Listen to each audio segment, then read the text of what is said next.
Welcome to this edition of North Texas Perspective. My name is Ashley Jones, and today we're taking a closer look at the Safe Haven organization. Safe Haven is located in Tarrant County and offers a safe place for women and children suffering abuse. Their mission is to end domestic violence through safety, support, prevention, and social change. Joining me today is Mary Lee Halfley, President and CEO of the Safe Haven Foundation. Ms. Halfley, welcome, and thank you so much for taking the time to speak with me. Sure, my pleasure, Ashley. Okay, I have a couple questions for you. Okay. So, first off, how did this organization begin, and were you involved in any way? I was not involved in the beginning because this organization is actually about 30-plus years old. So it really began as two separate grassroots organizations, one in Fort Worth and one in Arlington. In Fort Worth, it was called Women's Haven, and in Arlington, the Women's Shelter. And both of them began really primarily out of the interests of women, looking out for the interests of other women. So really women looking around the community and saying, this is a problem, and we need to do something to be responsive to it, and then engaging other people in the community to join them to help create an organization that could provide protection for battered women and their children. So they each kind of grew up separately, but were very similar. And so in about 2005, we started looking at, could we put these two organizations together and have one stronger voice for victims from throughout the county. So we did that, and the two boards of directors of those organizations worked for nearly a year on that. And so in 2006, we actually merged the two organizations, and it became Safe Haven of Tarrant County. I was originally with the Arlington shelter, so I've been involved with the organization for about 19 years. Wow, that's amazing. So when it first got started, was domestic violence prevalent at that time, or has it become more common as time goes on? Well, I don't know that we know whether it was more prevalent or not, but it certainly was a behind closed doors issue back in the mid 70s when the agencies were first begun. So it was not an issue that people talked about. It was an issue that certainly made a lot of people nervous when you did talk about it, and basically it was considered to be a family problem. You know, you didn't talk about it with anyone, and law enforcement really didn't deal with it. And so it was kind of just a behind closed doors issue. So I'm really happy to say that it is not a behind closed doors issue any longer. And clearly, our legislators in Texas have dealt substantively with this issue and created many really good laws to help protect women and children, and so people deal with it much more openly. Does it still happen? It happens every day. So have we seen tremendous societal change? Well, yes, but no. So it's kind of it certainly has, the issue has certainly changed, and the way people view it has changed, but we certainly have not ended domestic violence yet. Well, that's a very good thing that people are starting to realize what's going on and seeking help. That's awesome. Yes. How many women and children have actually come to seek safety? You know, over the years, I'm not sure what the whole total is, but I can tell you that in any given year, right now, we'll see anywhere from 2,500 to 2,800 different women and children come through our shelters.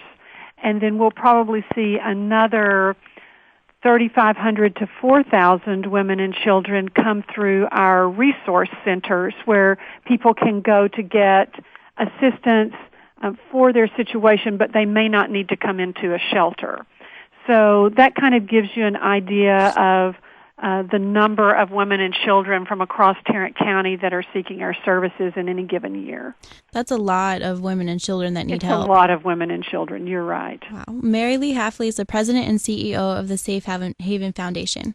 So how many shelters are available for women in this DFW area?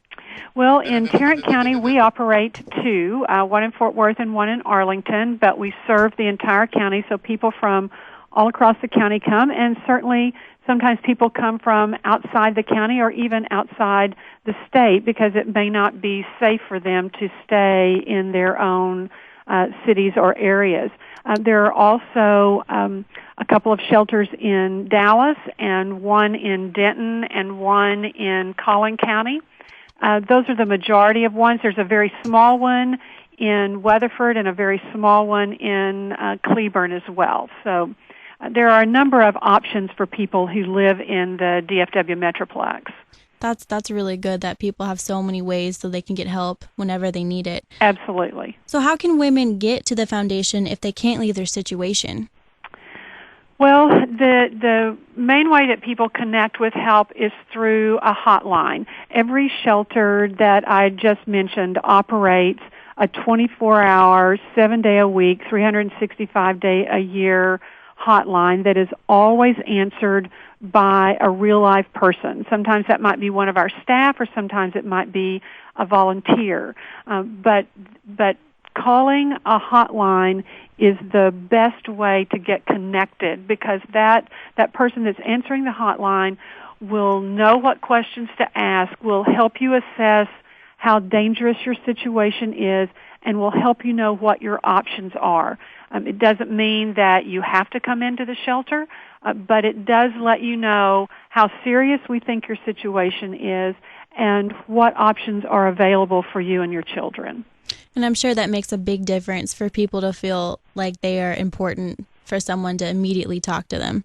Yeah, it really is. I mean, if you are in fear for your life, or you are involved in a relationship that is frightening to you or your children, then you don't need somebody calling you back or you getting an answering machine or anything like that. So it is really important that all the shelters operate hotlines so that you can call someone and get an answer immediately. Yes, that's very important. And also, they can also go, every shelter has a website, and most shelters will have information on the website about, like a series of questions to ask yourself, so you can kind of figure out if you think that you're in a situation that's involving domestic violence. A lot of times people are just not sure if what they're experiencing really is domestic violence, and so information on the websites can sometimes help them as well. So what is considered abuse or domestic violence? Well, it's a really wide range. Most people think about physical injury, and certainly that is a part of it, but it's also if you feel that your life is being threatened, or you feel like you are completely out of control, that someone else is controlling everything you do and say, so you're constantly having to be on guard about what words you use or where you might go. If you're not allowed to have any access to money, for example, or you're not allowed to go anywhere by yourself, and so you have another person in your life who is extraordinarily controlling, and usually that person is also telling you that you're not capable of making good decisions, and that's the reason that they have to tell you everything to do, is because you're not smart enough, or you're not bright enough to do that. So all those things can come into play. So there's a lot of sort of psychological factors that often happen as the abusive relationship is beginning, and the person may try to control you in that way and isolate you from friends. If your partner doesn't want you to ever go visit your friends, or doesn't want you to eat lunch out with your coworkers, or doesn't want you to visit your family on the weekend, those kinds of things can all be sort of warning signs, red flags. So just very controlling personalities that women can't have the freedom to do what they want to do. Correct. That's right. Wow. Well, I'm Ashley Jones, and you're listening to North Texas Perspective as we take a more in-depth look at Safe Haven Foundation in Tarrant County.